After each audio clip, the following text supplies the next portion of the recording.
На территории Аламудунского района обнаружен тайник с оружием, принадлежащий членам УПГ Кольбаева, сообщит ГКНБ. По данным ведомства, в ходе оперативно-розыскных мероприятий, направленных на раскрытие ряда заказных убийств, совершенных членами УПГ Камчия-Санбека, обнаружен спрятанный тайник с различным арсеналом оружия и взрывчатых веществ. В частности, по результатам вышеуказанных мероприятий на территории кладбища, расположенного в селе Арашан, в одном из надгробных сооружений было обнаружено 2 полипропиленовых мешка серого цвета. В ходе осмотра содержания мешков обнаружены и изъяты различные огнестрельные оружия, взрывчатые вещества и боеприпасы, состоящие из автомата Калашникова, обрезного гладкоствольного оружия, пистолетов разных калибров, боеприпасов и не только.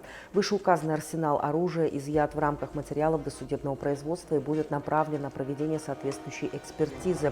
В настоящее время ГКНБ проводятся необходимые мероприятия по установлению всех лиц, причастных к схрону оружия, а также на предмет возможного их использования в заказных и нераскрытых убийствах, совершенных членами ОПГ на территории Кыргызстана.